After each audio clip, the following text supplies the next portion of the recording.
Netanyahou furieux face à la France et aux pays européens qui reconnaissent désormais l'État de Palestine. Mais pourquoi cette colère? La décision de Paris d'accorder une reconnaissance officielle à la Palestine marque un tournant historique. Pour Israël, ce geste n'est pas seulement symbolique, il menace directement son influence diplomatique en Europe. En réaction, Benjamin Netanyahou a déclaré « Il n'y aura pas d'État palestinien à l'ouest du Jourdain ». Une phrase qui illustre clairement la ligne dure adoptée par son gouvernement face aux pressions internationales. Certains analystes affirment que cette reconnaissance accentue l'isolement diplomatique d'Israël, surtout à un moment où le gouvernement de Netanyahou est déjà critiqué sur la scène internationale. Pensez-vous que d'autres pays européens suivront l'exemple de la France d'ici la fin de l'année? Si vous voulez suivre toutes les évolutions de ce dossier sensible, abonnez-vous à la chaîne et activez la cloche pour ne rien manquer. Cette décision française, qualifiée de courageuse par certains et de dangereuse par d'autres, met Emmanuel Macron dans une position délicate. D'un côté, il s'affirme comme défenseur du droit international et de la cause palestinienne.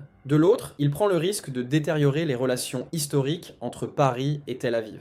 Question aux spectateurs. La France a-t-elle trahi un allié stratégique ou bien a-t-elle simplement fait justice à la Palestine? Contexte historique. Depuis 1948, la France a souvent joué un rôle ambigu dans le conflit israélo-palestinien. Dans les années 1950, elle fut un partenaire militaire d'Israël, notamment lors de la crise de Suez. Mais à partir des années 1960, sous De Gaulle, Paris a progressivement pris ses distances, plaidant pour une solution à deux États. Aujourd'hui, avec cette reconnaissance, la France revient au premier plan du débat international. Perspective et enjeu, Israël, de son côté, tente de contenir cette vague de reconnaissance. Netanyahou parle de trahison et accuse la France d'encourager le terrorisme. Pourtant, les prévisions diplomatiques annoncent que d'ici la fin de l'année, plusieurs pays européens, notamment la Belgique, le Luxembourg et peut-être même l'Irlande, pourraient franchir le pas. Question finale. Assiste-t-on au début d'une véritable bascule diplomatique en Europe qui pourrait isoler Israël? Ou bien les États-Unis parviendront-ils à bloquer cette dynamique?